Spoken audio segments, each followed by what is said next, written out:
நம்ம ஹீரோ பக்கத்துல இருக்கிற பொண்ணு ஹீரோவை கை காலெல்லாம் கட்டி போட்டுட்டு தூங்க வச்சிட்டு இருக்கிறா. அப்ப நம்ம ஹீரோவை மட்டும் அழகா அப்படியே கட் பண்ணி உள்ள இழுத்துட்டு போயிட்டு இருக்குது ஏதோ ஒண்ணு. அட யாரா நீங்க, ஐயோ என்ன காப்பாத்து அப்படின்ற மாதிரி அவளால அந்த பொண்ணு கிட்ட கேட்க கூட முடியல. இவர் எங்கேயோ வெளியில வந்து ஒரு குகை வெளியா வந்துடுறாங்க. அது ஒரு காடு. அந்த இடத்துல பார்த்தா ஒரு மான்ஸ்டர் இருக்குது. அது இருந்துட்டு இதுக்கப்புறமா நீதான் என்னோட குழந்தைய பாத்துக்கணும் புரியுதா அப்படின்னு சொல்லிட்டு இது என்ன பண்ணுதுன்னா, பிரெக்னெண்டா இருக்கிற அதோட வயித்தை கிழிச்சு அந்த கருவை எடுத்து அவன் கிட்ட கொடுத்துருது. அதுவும் அவனோட வாய்க்குள்ளே போட்டுருது. அவனோட வயித்துக்குள்ள அது போனதும் இவன் பிரெக்னெண்டா இருக்கிற மாதிரி காமிக்கிறாங்க. இப்ப பார்த்தா அந்த இடத்துக்கு கொடூரமான ஒரு மான்ஸ்டர் வருது. இவங்களை அட்டாக் பண்ண வர அந்த நேரத்துல நம்ம ஹீரோ பக்கத்துல தூங்கிட்டு இருந்த அந்த பொண்ணு எந்திரிச்சு வந்து அந்த மான்ஸ்டரை அட்டாக் பண்ண ஆரம்பிக்கிறா. ஆனா அந்த மான்ஸ்டர் இவள ஒரே அடியில கீழே தள்ளிடுது.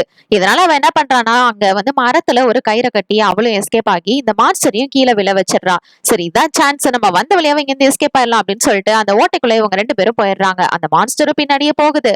ஆனா அதால அவங்க ரெண்டு பேரையும் வந்து பிடிக்க முடியல. அதுக்கு மேல போக முடியல. ஒரு கட்டத்துக்கு மேல நம்ம ஹீரோவுக்கு பிரசவ வலி மாதிரி வந்து அந்த கருமுட்டை வெளியில வந்துருது. அது பார்த்தா அங்கிட்டும் இங்கிட்டும் பால் மாதிரி பவுன்ஸ் ஆகுது. இந்த பொண்ணு எடுத்து பார்த்தா அது ஒன்றும் கருமுட்டெல்லாம் கிடையாது, அழகான மான்ஸ்டர் குட்டி. அப்புறம் இந்த குட்டி மான்ஸ்டர் என்னெல்லாம் அட்டகாசம் பண்ண போகுது அப்படின்றது தான் இந்த பிலிமோட ஸ்டோரி. இது 2015ல ரிலீஸ் ஆன தி மான்ஸ்டர் ஹண்ட்.